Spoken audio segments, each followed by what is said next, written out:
邊幾種八字咧容易成為高智商人玩？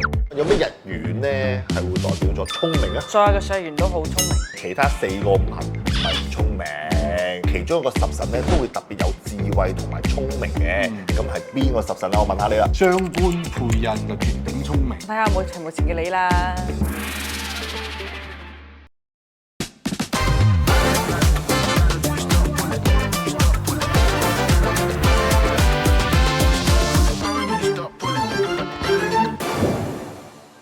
我一直都好想人教人八字嘅，因為好多人覺得八字咧都冇運行，財運唔好，事唔好，發揮唔到好嘅八字表現咯。你知道自己命盤的話咧，就可以發揮得好好，工作可以表現得好好，財運可以改善得好好。所以我好想開呢個今次八字公開課咧，教識更加多人去知道八字，知道自己八字嘅優點同埋缺點，知己知彼，百戰百勝。學會八字識人。揾人唔使頭痕。Hello， 大家好啊！大家好啊！大家好啊！你做咩喺度整蠱仲怪啊？點解你好似突然間變咗高層嘅？趙師傅係要努力啲啊！唉，我會㗎啦，我會㗎啦。誒幾點啊而家？高層。哇！隻錶咁眼熟嘅。係咯，有啲眼熟啲，誒，有啲重手添。哎呀！始終都係身弱不擔重。哎呀！真係有啲唔識開添。格格不入啊！係啊！今日我哋呢個主題咧就好緊要啦。我哋要揾出5個最叻豬嘅八字命家。係。咁我哋今日呢期節目咧就嚟研究一下，我哋邊幾種八字咧容易成為高智商人玩。高智商。怪唔之得啦。我哋睇下有冇佢份先啦。今日做成咁。好，咁我哋先講講日元先啦。日元即係我自己啦。喂，日柱裏邊上面天干嗰粒就只係日元啦，即係我自己。咁啊，有咩日元咧係會代表咗聰明啊？冇土。唔會啦。我覺得喂，唔會。唔係唔會。冇土係石頭嚟㗎嘛。食咁多。食咁多。死實嘅嘢。豬。所以變得咧，我先嗱，從木火土金水咁開始啦。咁我先講第一個木主人。係。跟住咧火主禮。火主禮，土主咩啊？土主字。土主字你又教錯啲觀眾啦，講笑啫，係咪先？係講笑。土主固執。唔係啊。係。咩啊？土主信。金主義。水主義。係啦。水主唔係水主義。係啦。所以變咗，如果日主的話咧，如果係自己係水命人的話咧，已經係有個代表咗智慧嘅性。哦，即係所有嘅歲元都好聰明。如果日元係水的話咧，佢多多少少咧個智慧啊、靈感啊，甚至乎靈活性都會高啲。水係嗰種靈活性啊，咁但係其他4個五行唔係唔聰明，都聰明嘅。我知嘅，因為八字咧唔係淨係睇日元㗎嘛，係都係個傾向性7粒字都好重要。傾向性啫，係啦，所以變咗任何配搭都會令到個智慧提升啊、聰明啊，聰明係邊方面啊，咁都會喺其他字嘅參考。另外睇十神啦。咁啊，十神裏邊咧，其中一個十神咧都會特別有智慧同埋聰明嘅。咁係邊個十神啊？我問下你啦。梗係我哋兩個都有㗎啦，食傷。咁啊，梗係唔係啦，食傷都聰明。但係智慧型應該係智慧型啲正印或者偏印。係啦，智慧型啲嘅，智慧型啲係會比較正印同偏印，因為佢喜歡吸收事物同埋吸收知識啊嘛。咁所以變咗正印偏印都係喜歡學習嘅。咁啊，而偏印的話咧，就會比較上靈感同埋靈活性比較高啲。正印咧就會有種一板一眼係一循規蹈矩咁學習。咁啊比較偏印就比較另類啲，咁又唔係話即係唔喜歡學習，不過會種跳嘅情況咯。係。可能會鑽研啲奇奇怪怪嘅。好似之前都講過啦，係咯。係正印就係學習啲正統知識，然之後偏印可能就係學習一啲好似另類啲，然之後即係唔係咁正統嗰啲。所以正印可能會比較學啲經濟啊、會計啊，或者甚至乎機械工程啊。咁啊偏印可能學啲咁嘅心靈啊、哲學啊、心靈啊嗰啲咯，係啊。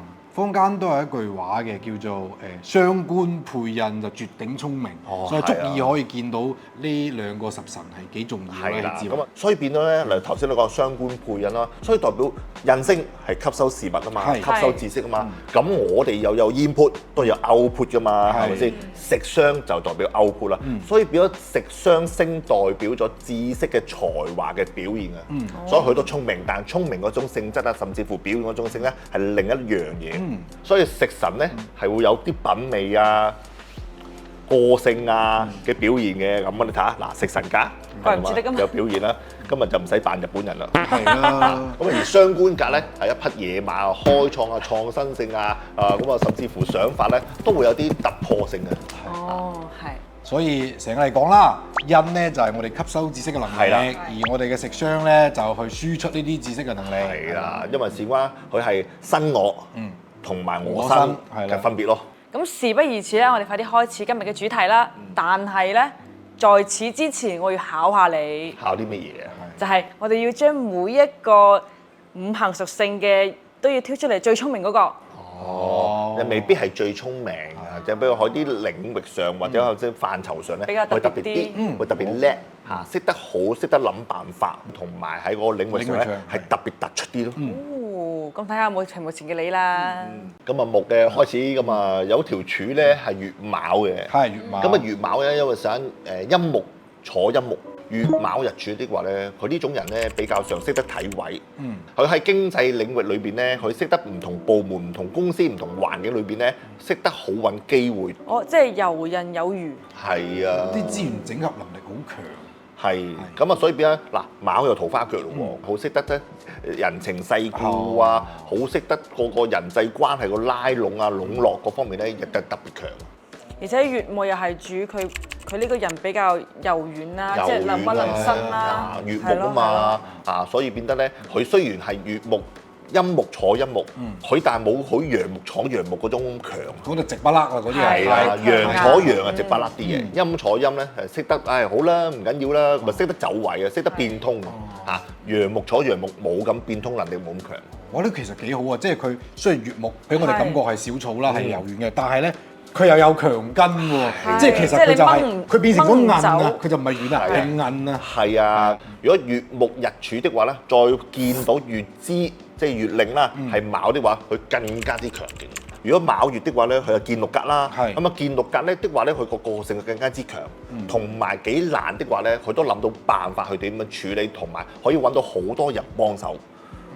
本身佢已經月卯日柱咯喎，再加卯個月令咯喎，咁啊好識得用人際關係同埋人事上去幫手去做事同埋處理問題咯。兩個疊住嘅桃花腳，而且又係咯，即係人際關係好勁。之前咧，我見有一種講法咧，都係講緊呢個月木嘅象意，話咧佢唔單止係草啊，有時候咧佢都可以代表嗰種蘭藤。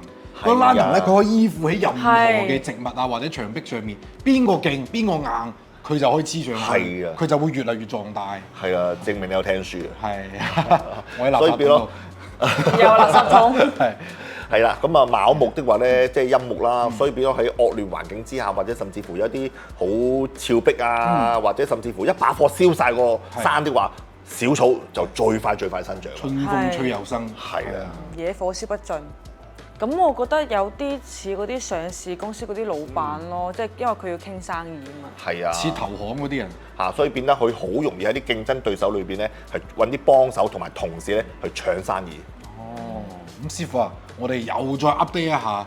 嗱，我哋而家講個好高端嘅詞啦，我哋講緊調候。好，係我喺呢個基礎下，要唔要再加啲咩調候令到佢更正咧？梗係加啲火啦，係啊，木去生火嘛，佢等個表現同發揮咧更加淋漓盡展啊！仲有種木火通明嘅性質啊！咁啱好講到火啦，咁我哋到下一個火嘅五行咯喎。好啦，嗱，火嘅五行有丙火同丁火啦，咁你諗下高智商啲話係丙定丁咧？我覺得係，我覺得丙啦。我覺得係丁喎，因為我覺得丁可能會細膩少少，諗啲嘢會細節啲咯。讀書，但係我諗住丙火人急啲啊，可能佢會瘋狂索取咯。即係大事，有嗰種感覺。所以丙咧係會比較上會發揮同埋表現係大啲嘅，丁咧係細緻，但係比較陰柔啲。咁啊有一條日柱係丙午日柱，好熟喎，好熟又啊！係丙午日柱。咪咯，就係挑機嗰條靚仔靚女嗰個丙午日柱啊嘛。咁啊丙午咧，因為丙嘅日元咧就下低見火咧，就一定係陰火㗎啦。咁啊唔會陽火見陽火嘅，所以丙午日咧係會比較上表現同發揮咧就特別好嘅。所以變咗佢有種創新性，火就代表係創新同埋發明。所以變咗丙會有聰明啦，加上午嘅地支咧，咁啊會陰陽互見，所以變得佢會反覆去諗所以變咗佢諗嘅嘢，喂，我覺得係咁。會唔會得唔得咧？但佢會反覆去諗一諗，會唔會唔成功？咁咪即係相當於佢會將一件事反覆推敲好多次，之後再就決定，就唔會錯咯，唔會行彎咯。所以丙午有呢個特性咯，想法會有種反覆不定，但係都係好處理。咁啊，丙午日柱已經好正啦，咁佢出生嘅月令都好重要噶吧？梗係要我表現同發揮啦，因為頭先講丙火係嗰個聰明同埋智慧同埋開創性啊嘛，所以變咗要發揮。咁啊，發揮就我生乜嘢啊？我嘅火嘅生印土咯，火生土你哋啦，係嘛？所以變咗係辰月咧係最好嘅。辰月咁啊，即係3月份咯。3月啦，係啊。點解唔係辰月啊？唔係未月啊、戌月啊、丑月啊？因為我知道嗰個未月係火，係燥土，所以如果再加埋火咧，就太 dry 啦，太乾啦。咁啊，辰月咧？辰月係春天嘅土，咁啊仲有啲濕地，濕得嚟咧，個木又可以生翻火。係啦，所以辰月係春天嘅土，農曆3月有種欣欣向榮嘅性質啊，所以係嗰個一年4季裏邊係春天開始啊嘛，所以個開創性同埋發揮性機會係特別多。係咪覺得學八字好形象化？係啊，好有意思啊！其實咧，最開始啊，我哋對八字嘅認識咧，都係古人對大自然嗰啲規律摸翻嚟嘅。所以我哋學習八字咧，真係唔可以把佢當一種數學或者統計學嚟學，一定要把佢放翻大自然嗰度，生動啲，把大自然嘅規律融入落去，咁樣學起身先比較有意義。如果想同我哋師傅一齊生動咁學八字咧，都好簡單㗎，只需要添加我哋小助理嘅 WhatsApp，同我哋一齊報名上堂。好啦，咁我哋繼續講啦。咁啊，配咗辰月之後，即係有食傷啦。係啊，係啊。咁呢一種人咧，佢咩領域比較拔尖咧？一啲發明家啦，因為丙火 idea 係啊，咁啊丙火佢會好多嘢去諗啊嘛，好多發明啊，好多想法，好有創新性啊 ！IT 屬火啦，甚至一啲電子產品啦，咁又係屬火啦。呢個同丙午嗰個陰陽互見嗰個特質好似，因為你做 IT 寫編程或者發明嘅新產品，佢都係會有 bug 噶嘛，佢都要反覆去試錯先會最後成為一個合格嘅產品。係啊，咁都唔錯啊！咁啊，即刻到我哋土日元喎，唔通係咪我咧？木就講完啦，木火土啦，係啊，土咁啊土都係陽土啦。我估下先，係咪戊寅日柱？有戊寅月見傷官咧？係戊子日柱見食神咧？咁啊，梗係唔係啦？有條柱咧係灰光嘅。又考下你哋啦嚇。冇灰光嘅又係戊日元嘅。我知庚辰庚戌壬辰戊戌。係啦，所以戊日元咧係戊戌日柱，咁啊灰光，咁啊灰光比較執着啦，硬頸好有個性啦，同埋好有自己想法嘅嚇，咁所以變咗佢做事比較想容易啲成功嘅。因為戊土嘛，陽土嘛，硬崩崩啊，陽土。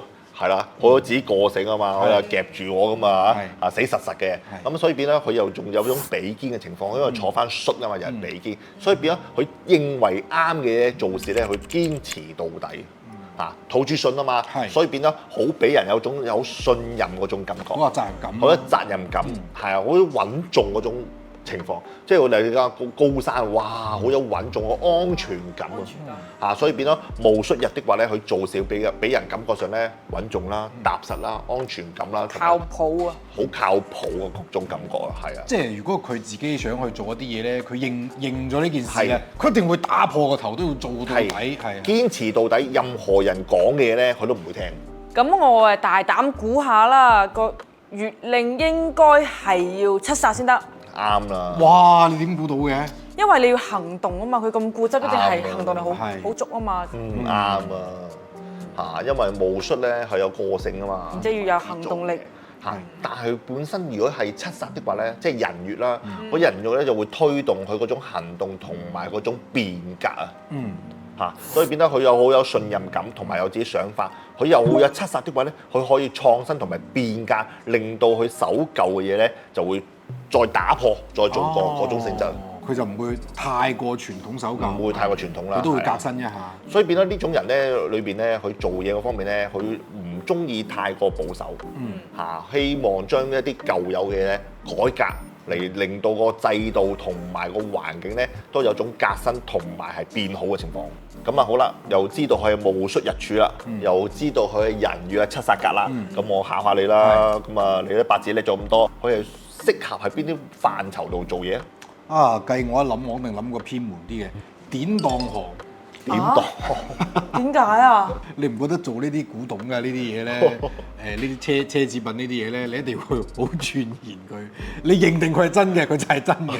咁我講下啦，咁你呢樣嘢都可以考慮下嘅。咁戊土人咧係適合啲做生意嘅大企業啊，所以去做啲行政管理啊、公共事業啊、立法啊，或者甚至乎大型機構嘅領導啊，佢都會特別有種創新性。